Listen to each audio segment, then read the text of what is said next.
Okay, so I found myself in a sort of an ironic situation with coming to speak to you guys today, because one of the concerns that Sam Hill had was keeping the message down to 30 minutes, because there's a lot going on and we changed the format, and he knows I can tend to talk long.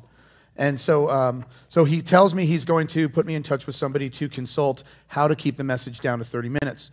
And so I find myself in a meeting with John Lynch, of all people. And if you don't know John, for those of you guys that are new, he's the inventor of the 45-minute message. He's the king of it. And I'm there at a restaurant with him for 2 hours discussing how to keep the message down to 30 minutes. So I did a lot of cutting and pasting, and I think we got it down there. So I don't want to keep you guys all day. It is Father's Day, and I think it's awesome to honor the people who have the second hardest job in the world, because I know that all the moms, without the moms, the fathers, we got nothing, right? We got nothing. Right? So, okay.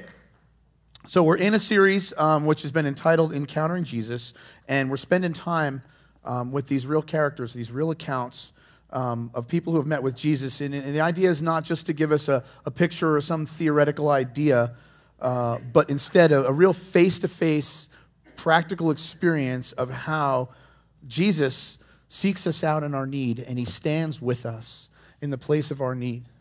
And so today we're going to be in John chapter 5, verses 1 through 9. And if you have your Bibles or your phones or whatever, it's going to be up on the screen too.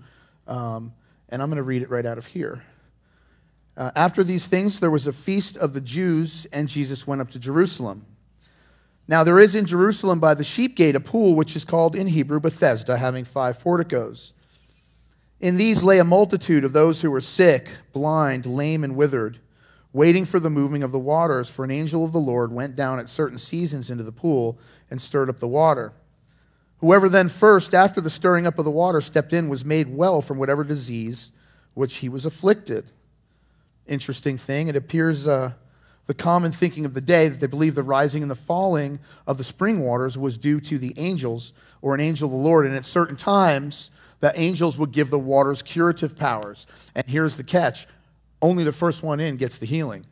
First one in. I guess it was kind of like a game the angels would play. They're bored from singing the same old song up in heaven. And so they're going to place some bets. They're going to say, hey, let's rise the waters a little bit and let's see who gets in first. I think it's going to be that guy. Right? So you can imagine that there's probably not a whole lot of brotherly love in this environment, right? Because only one guy gets the healing, the first guy in. And so you can picture it like, hey, Joe, why don't you go ahead and get a coffee? I'll hold your spot, right? So there's a guy that was there for 38 years. 38 years. And when Jesus saw him lying there, he knew he'd been there a long time in that condition. He said to him, do you wish to get well? And the sick man answered him, sir, I have no man to put me in the pool when the water stirred up, but when I'm coming, another steps down before me. And Jesus said to him, get up, pick up your pallet and walk. And immediately the man became well and picked up his pallet and began to walk. Wow, so 38 years. Now, the life expectancy at this time in man's history wasn't much more than 40. So probably most, if not all, this guy's life, he's had this withering disease. It's been predominant for him. Unable to stand, he's weak, he's feeble. Maybe it's some kind of wasting disease like polio or tuberculosis or maybe even multiple sclerosis. And it appears from the account, this guy's been coming to this place for a long time. And especially maybe at the festival time, because maybe that's when they thought he had more of a chance of the water stirring and the angels doing their magic thing, right? But this guy's all alone. It appears there's nobody that's there to help him anymore. If it's true about the lifespan, certainly his parents are dead, and his friends, maybe they've helped him for a while, and they're just burnt out. You know, nothing's ever come of this thing, and they can't do it anymore. So this guy's all alone, and he's been ignored by other people for a long time.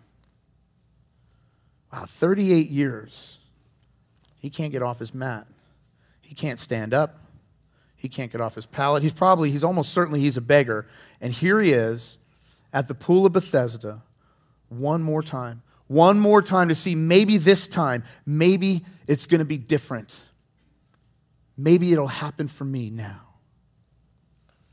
a few observations to make and some questions to ask. I wonder how this guy feels about other people. Can you imagine? I mean, when you develop a conviction after a period of time of being alone for so long, you're convinced nobody cares. You become resentful and cynical and angry and judgmental and extremely mistrustful of others. Your personality has been shifted and changed and hardened into this new identity. In fact, he may actually have pushed away friends who longed to help him, and now there's nobody. And you develop a victim mentality because in a lot of ways you are a victim. And it feels like the entire world is set up to cause your condition, that it's set against you. There's like this global conspiracy all directed at your illness. And in your loneliness, you learn to become almost defiant in your self-dependence. You don't want to be looked at as charity, and you can't stand that look from people, the look they give, and you learn to live in this small little world, this little arena that you have that's centered in self-dependence. I'm going to hunker down, and I'll manage. And you learn to survive, and you learn to lie, you learn to manipulate, you learn to connive. This is my story. 17 years plus of drug addiction, cocaine morphed into methamphetamines. I was this guy. I could manage my life through my own delusion and lies, in self-dependence, convinced fully that something was going to change. In and of myself, I would have a solution, and I put my hope in myself. I wonder how this guy feels about God. He probably believes that God doesn't care about him. Maybe he thinks his life's nothing but a cruel joke, and maybe he feels that for some reason, God's never loved him, never been there for him. Maybe the shame from his past and present failures has made him believe he deserves this. So this guy has lost his hope in God. And now, all he's got left to count on is some superstition. You see, whenever we lose hope in God, we will misplace our hope in some lie. And it could take all forms. Some superstition, some false belief that you're going to place your hope in this thing will do it.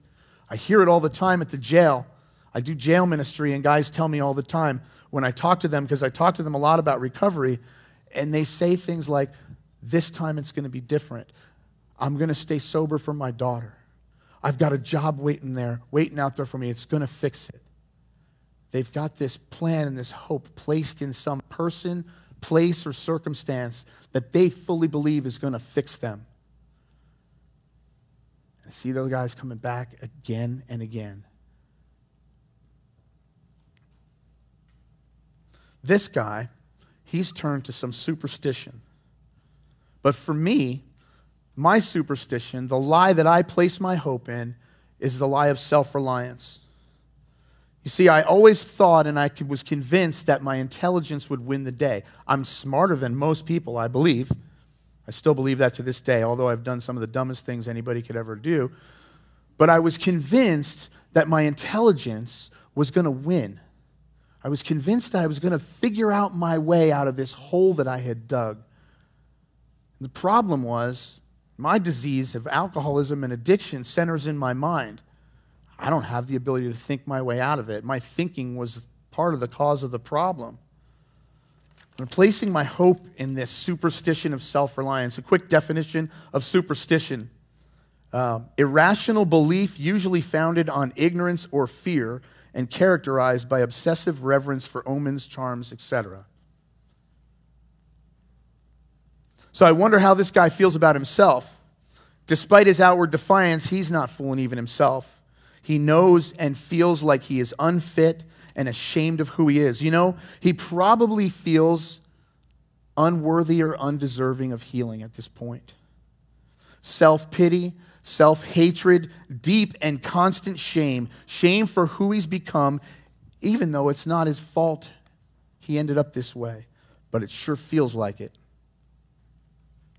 See, the common thinking of the time is if you were a beggar or an outcast or a cripple, it was because of something inherently deeply wrong with you. And many believe that such an illness that this guy had was because of generational sin. And so there's something inherently wrong with you. You're born into this. And we can be deceived into believing that our illness or handicap or sin issues are because there's something inherently wrong with us or that God is punishing us. And Jesus comes to Jerusalem and he seeks this man out in the worst place in town. There's a big party going on just a couple miles away. And where does Jesus go? This cave of sickness with the lame and the withering and the hopeless. I love it. I love the fact that Jesus is seeking this guy out. He seeks us out in our sickness, the King of the universe. He can go anywhere and do anything. And he chooses to enter into the very place of our sickness to offer us a solution. It's really important to focus on this for a minute. Jesus doesn't stand far away waiting for us to get it together enough or muster up enough faith, and then he'll allow us to approach. No. He makes it a priority. He seeks us out and meets us right where we are in the ugliness of our junk. It doesn't scare him away. So if you can get this scene in your heart and mind, this man on a pallet in a dark, dank cave full of the sick, the lame, the withering, and here comes Jesus. Here comes this stranger with this smile on his face. And this guy doesn't recognize Jesus, and Jesus doesn't demand that this guy recognize him. It's early in his ministry, so people don't really know who he is by sight yet. And I imagine this. I imagine him laying down in front of this guy with kind of propping up his hand and just looking into his face. This look that this guy maybe has never, ever seen before. The look of love. That look of unconditional love and affection, a look that only a familiar friend can give, even though this guy's never seen Jesus before. It's probably freaking him out a little bit. There's no pitying shame. There's this look of acceptance, adoration, compassion. And something is beginning to transpire that just never can take place in words. The story in the Bible can never do it justice. You see, because most communication doesn't take place with words. Most of what you're gathering from me right now isn't coming out of my mouth. It's the look on my face. It's my body language. You can feel this through my spirit, what's transpiring. And I can imagine Jesus just sitting, laying there for a minute. And this communication of faith is taking place. He's in the presence of God. I bet he's starting to feel a little uncomfortable. And Jesus, he asked this question, and it confounded me the first time I read this. Because it's the last thing I would think he would ask. But he asked this. In verse 6, it says, when Jesus saw him lying there, and he knew that he'd already been there a long time in that condition, he said to him, do you want to get well? Inherent in that statement is this. Do you want to get well, or do you maybe want to choose to stay this way? You see, Jesus doesn't impose himself on anybody. He must be invited. And this guy, he could have said, hey, look, buddy, I've been down this road already. There's a lot of people that have offered to heal me, man. Every one of these healing guys and the priests, they all come by. I'm like their test case. And they've all tried it, and nothing's worked. You see, you seem like a nice guy, and I appreciate your sentiment, but I don't think it can help me. Besides, I think I'm way too old, and it's just too late anyway. And honestly, I've learned to cope this way, and I don't know that I'm ready to change. Do you want to get well? Do you wish to be healed? Why in the world would Jesus ask that question? Of course I would. Or would I? Why in the world wouldn't I want to get well? Well, I can think of a few possible reasons. First one, if we're honest with ourselves, even in our worst state, mankind hates admitting his own helplessness. And outwardly, though we complain, inwardly, we often have a twisted love for our weaknesses. Some call it familiar misery. It's misery, but it's familiar. Familiar misery for many of us is preferable to an unfamiliar promise of hope that involves great risk. As I mentioned, I do the jail ministry, and I see a lot of the same guys coming in and going out, and coming in and going out. And there's a culture and a system that's developed in the jail that it's a completely different society than out here. And what I've seen is that these guys have learned to manipulate and cope and deal in that system, and they've gained an identity for them that works there. So they place themselves there, maybe unwittingly or unknowingly, because they're telling themselves they don't want to come back.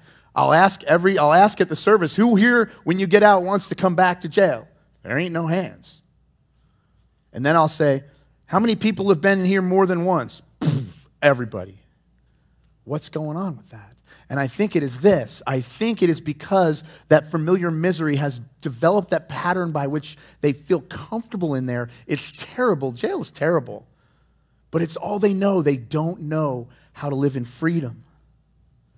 It's kind of, or maybe this, they can't even picture what health looks like, what a healthy lifestyle looks like. They all talk about it. There's talk of getting better. There's talk of health. But they're kidding themselves. It's kind of like heaven. We sort of do this thing with heaven, right? We're all looking forward to going to heaven, right? Right? Why do we spend so much energy trying to stay here as long as we can? There's nobody getting on the train that I know, right? I'm going to go to the doctor if I get sick, you know? Here's a good reason. Maybe you fear that God will let you down. Maybe you're afraid that God's not able to do what he's promising, and you need a God who works. You need to keep God in a manageable box. You can't let go of the idea that maybe God's not going to do what you need him to do.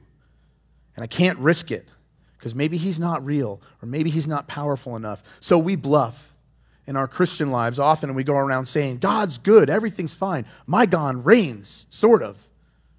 He's a little God. I keep him on the dashboard of my car. He's like a bobblehead. You know, and he's got just enough power to do what I need him to do. Or maybe we're afraid of having to own our own life. And this one's often mine. You see, as long as I have somebody to blame, I don't have to face my stuff, do I? So maybe that's why we don't want to get well. Maybe that's why Jesus has to ask the question. And I love what it says in this next verse. He says, do you wish to get well? And the sick man answered this. He says, hey, maybe you don't know the whole gig here with the pool and the angels. He's like, I don't have anybody to put me in the pool when the water's stirred up. But when I'm trying to get in, somebody steps down before me. I can't get better. There it is. That's a great excuse that will rationalize and justify his continued misery, resentment, and depression, blaming the failure of his useless and delusional superstition on the actions of others. Notice how he doesn't actually answer Jesus' question. Sounds like a lot of guys. I sponsor people in the 12-step recovery program, and I hear it all the time. I ask a direct question, and I get a diversionary answer. Because I will shift the focus of attention when I'm asked a direct question that's going to reveal me. And so his excuse is, I can't get better. It's not my fault. These guys are getting in the water before me. But Jesus, because he's kind and he's clever and he's funny and he's wise, I can imagine him saying this, oh, yeah, the angel thing. Boy, that's pretty cool. Isn't that spooky? I wonder how the water does that. Gosh, that's big. So that's what you're going for. I totally understand. And you know what? You're right. By the way, did I mention my back is bad? I got a herniated disc. I can't lift more than 10 pounds. I don't think I can get you up into the pool, so I guess I can't help you. Well, except for this. There is this. You know that the angels that you think is doing that thing with the water? Well, my dad and I, we created them. You see, I'm the Messiah. I'm the Son of God. And I have waited an eternity to walk into this place and look you in the face and offer you this healing because I adore you. And if you want, you can avoid getting wet, and I can just heal you right now. Whew. Something happens and clicks in this guy's soul. And this man looks at him in faith that is sparked out of sheer desperation. He puts his trust in him, and God's will and power and authority and sovereignty are mixed with this man's trust, and something incredible happens to his withered body. The formula for the miracle, God's power and will and love and sovereignty mixed with our faith. And this guy stands up. Whew. This actually happened on our earth. And I love what he says next. He says, hey, by the way, take your pallet and get it out of here, because every time I do this, you guys leave the pallets here, and I'm left to clean this mess up. And the priests come by, and they're like, hey, what's with all the pallets? And you know what? That's not why he says that, right? I think he's saying this. Take your pallet with you, because I don't want you to leave it here so you can come back tomorrow when you wake up and wonder if anything really happened and find yourself back down there again. I've healed you. It's done. Take that pallet and get it out of here. Some people might think, oh, Jesus is just showing off, especially because you read miracle after miracle in the Gospels. But you know what he's doing, and this is totally true. He was full of compassion and adoration for this man, but he did this for us. You see, the same way he knew that before the world began, he would be walking into that cave, he also knew that today, on this Father's Day, we would be here together. And he wants us to see ourselves as the man on the pallet, suffering for so long. And he wants us to hear the question that he's asking us all the time. Do we want to get well? Do you want to be healed? Maybe like me, you feel paralyzed in some areas of your life. Things aren't getting better. Some sense of failure or sorrow or some affliction, the mistreatment of somebody close to you, or bitterness or stuff you can't let go of, resentment or hurt or addiction or lust or pornography or stuff like that, something that's got its claws into you and it's pervasive, this affliction. Maybe it's something you've done wrong, letting down a family member, or some sense of inadequacy, or something where you keep shooting yourself in the foot over and over again. When all you really want is to do what God made you for, to give your life away in love, to do something meaningful. But it seems you just keep being misunderstood, something that keeps others from you, that confuses or frustrates rather than allowing others close to you. We hold people at bay because of our fear of being found out. And you've lived with it for a long time. And here Jesus lays down next to you, looking right into your face with grace and acceptance and adoration, and he asks, do you want to get well? And here I am again. Of course I would. Absolutely, yes, yes. Why in the world wouldn't I want to get well? Well, I thought it'd be a good idea to maybe list some of my things for you. Number one, maybe because even now I'm too ashamed to face what I've hidden or ignored for so many years. Or maybe because I'm too proud to admit that I need healing and I don't want to be seen as not put together. Or maybe this one, I'm not always too sure I enjoy the methods that God uses to heal me. It can be pretty uncomfortable, huh? Or maybe I'm afraid of coming apart completely, like Jesus is going to pull this thread and unravel me entirely. Or maybe I count on the magic waters of willpower and technique, management of my circumstances and my sin. I've placed my hope there. And there may be some who actually believe they don't have anything they need healing of, for they're matured in Christ now. I really don't need much healing now. I'm past that. I've got victory.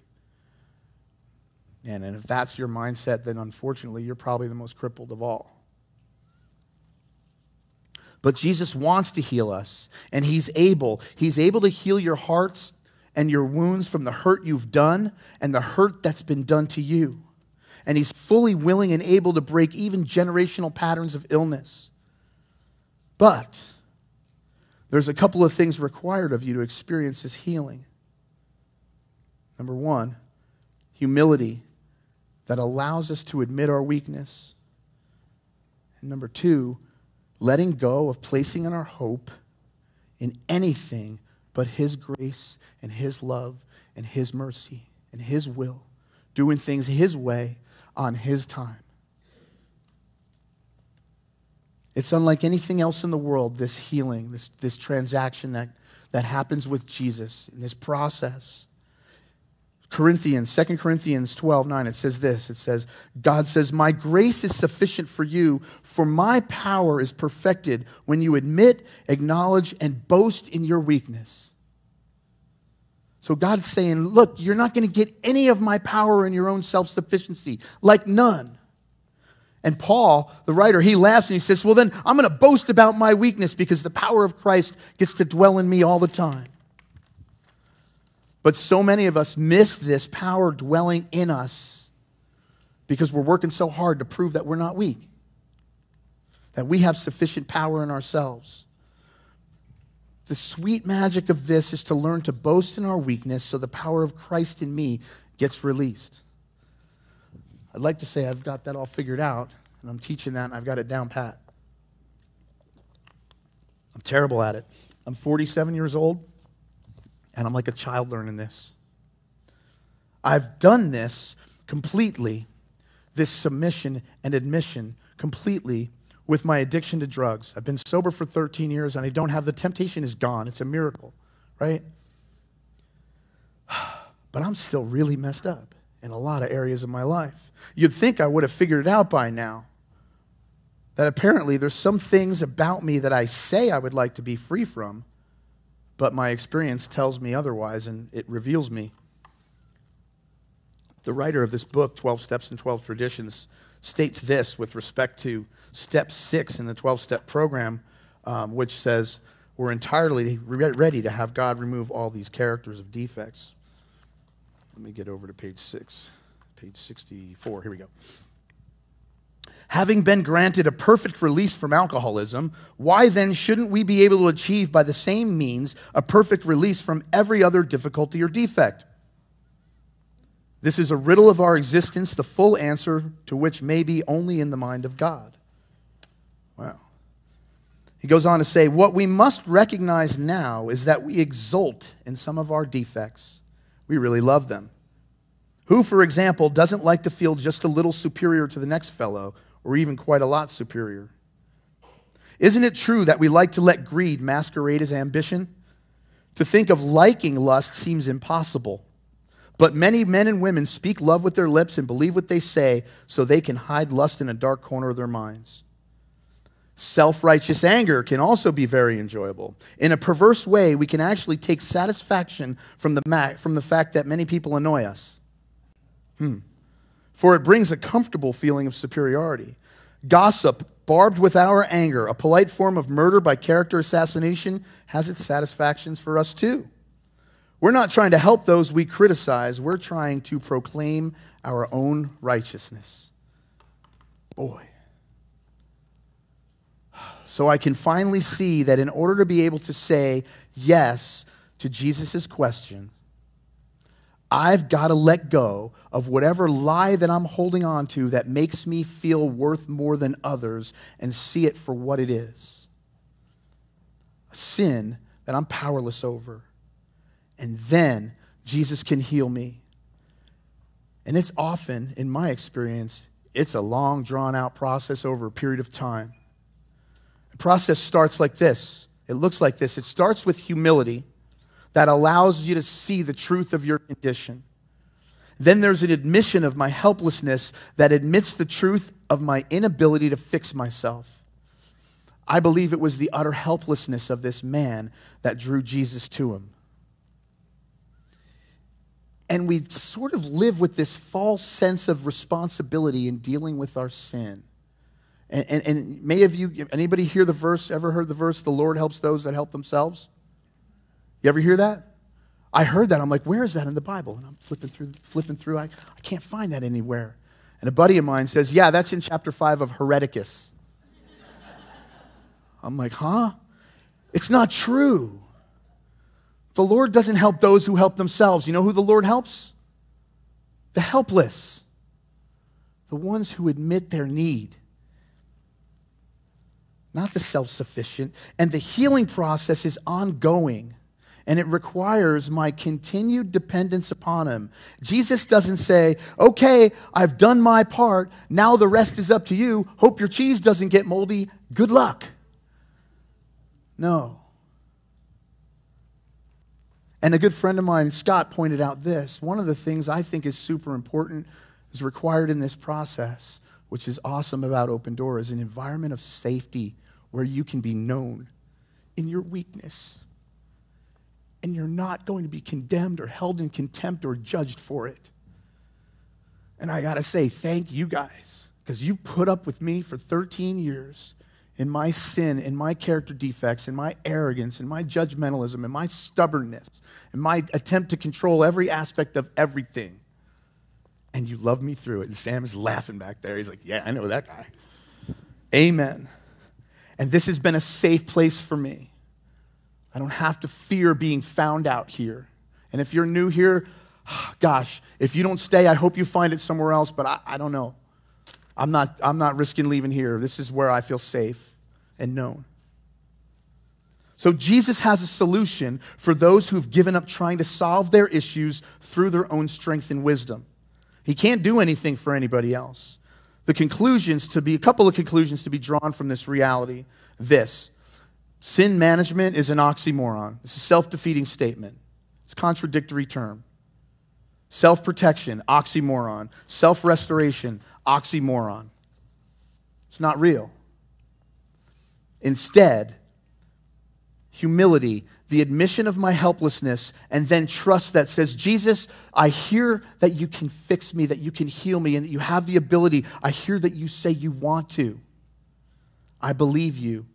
I trust you. I'm counting on you. I'm letting go of the magic waters, the superstitions. I've let go of my willpower and my ability. I'm counting on you. Please, I'm risking everything. I want to be healed. And then in that process, there forms this dependence on him that says, I'm counting on you, Lord. I know you're holding on to me. I know that I can depend on you. I can't do it myself. And then gratitude. Oh man, gratitude. When the experience happens, when the healing happens, it creates this gratitude that reinforces the trust. It reinforces the trust that allows us, because we've received his love, it allows us to love him and in turn love others. And there's no greater time when I am sure that I'm the righteousness of Christ in me than when I'm experiencing that gratitude that causes me to love others well. Because in and of myself, that ain't going to happen.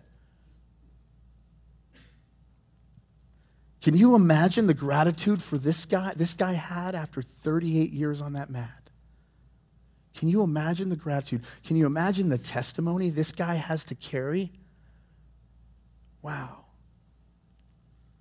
So the question for everyone today, it's the question that Jesus asks time and time again. Do you want to be healed? And I know that for most of my life, and often still today, too often, I've answered that question, no thanks, I can do it myself. No thank you, I'm counting on something else besides you. Or no thank you, I'm afraid you'll let me down. Or no thank you, because the way you plan to heal me is way too uncomfortable, so I think I'll just stay in the misery that I'm familiar with. I'm too afraid of change, and every time I let you into my life, Jesus, something changes. Instead, let's put that away. Instead, hear him asking, do you want to be healed? And you can say, yes, I want to be healed, and I trust you and your provision and your grace and your love for me. I know I can't do it on my own, and there's nothing else and no one besides you, Lord, who can heal me. I'm going to trust you with this, so I will let you. Let's pray.